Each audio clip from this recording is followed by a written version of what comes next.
Hi, I'm Clodagh McKenna and welcome along to my homemade cookbook cooking series for Independent.ie. Today I'm going to be cooking the most delicious spicy crab linguini. It's a gorgeous summer recipe bursting with chilli flavours and fresh coriander. I hope you enjoy, and don't forget to log on to all the other recipes that I have online. So I'm going to share with you one of my favourite suppers, which is a delicious spicy crab linguini. For it you need creme fraiche, scallions, red chilli, garlic cloves, fresh rocket, or you could use fresh coriander or flat parsley, a lime, some delicious fresh Irish crab meat, and of course linguini. This is egg linguini and it's fresh pasta, it's beautiful. So the first thing I'm going to do is I'm going to get this on cooking in hot water. Boiling water. The secret about cooking pasta is that your saucepan should be the biggest saucepan you can get. It should be salted and it should be at a rolling boil when you're actually cooking it. Next I'm going to prep my scallions, my chilli and my garlic.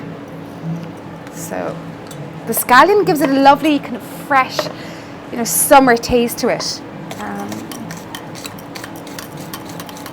Slice them nice and thin.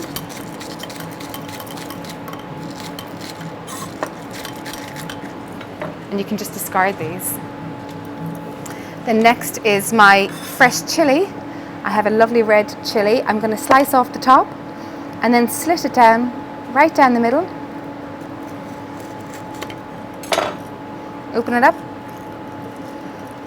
The best way to actually remove all the seeds is by putting it underneath a running sink of cold water and they'll all just tumble out. Otherwise you just do it with your knife. Or you could keep the seeds in. I'm going to keep some of the seeds in, not all of them, just to give it that extra kind of kick. Then slice it in strips, like matchsticks. And then gather all the sticks together, like so. And then slice them into very small dices. Always think when you're prepping your ingredients of the bite, the end bite of that forkful of food. So you don't want your chilli too big, you want it nice and finely diced, you just get a little punch of chilli. The next is my garlic. So to crush your garlic without using a garlic crusher, you put the largest part of your knife on top of the garlic and your hand on it and crush it. Put a little bit of sea salt on it, slice it up, bring it together. And then using the tip of your knife, put your hand here and scrape it back towards you. Then all of the oils of the garlic will come out. So the rule of thumb with garlic, if you just want a hint of garlic, add in the clove like this, whole, and then take it out before you serve. If you want more of a hint of garlic, a stronger flavour of garlic, slice it up. But if you want more of a pungent, stronger flavour of garlic, crush it.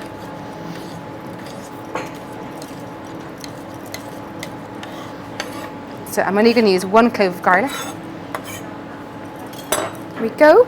So the next thing I'm going to do is pop a little bit of olive oil on a frying pan. Make sure your frying pan is warm first before you put in your oil. I use Irish rapeseed oil. About a tablespoon in there. And the reason why you should heat your pan first is because oil expands with heat, and so you don't need to use as much as you might think. Make sure all the bottom is nice and covered. Then next I'm going to add in my garlic, my chilli and my scallions. If you like things really spicy, keep all the seeds in, or else add another bit of chilli. Fry them off. While that's going, I'm going to loosen up my lime. So roll your lime and your lemon, if you were using a lemon. And what that does is it loosens out all of the juices that are inside and it makes it so much easier to juice. Now, I'm going to zest the lime, but before you zest your limes or your lemons, run it underneath hot water and then rub it with a tea towel, and that will remove any wax. I'm going to add in my zest of lime. This is a microplane. They're really, really handy for zesting and for getting lovely shavings of Parmesan. And you know what? There's so much more flavour in the zest than there actually is in the juice. Stronger flavour. Just make sure that you don't go too far down. You just want it to be light green and not white, because otherwise it gets bitter.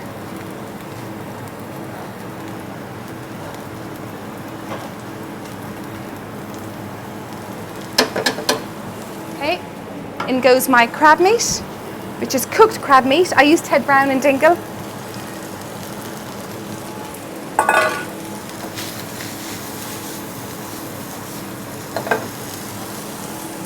And then in goes my creme fraiche. You don't have to add in the creme fraiche. You could just add in the lime juice and then pop in your pasta and toss it all around. This is kind of for, we'd say, the creamy version, which I love. Some sea salt, some freshly ground black pepper,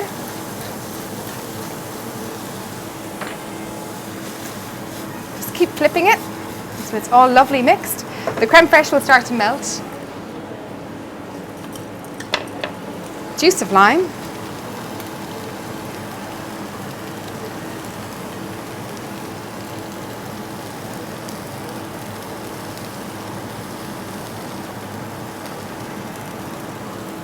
And then next I'm going to pop in my pasta into the actual frying pan. And that's one of the biggest tips that I can share with you that I learned when I lived in Italy, is that whatever sauce you're cooking for your pasta, keep it in the saucepan and then cook your pasta al dente. And by that I mean just a little kind of bite in it. Add it into your sauce and then cook them through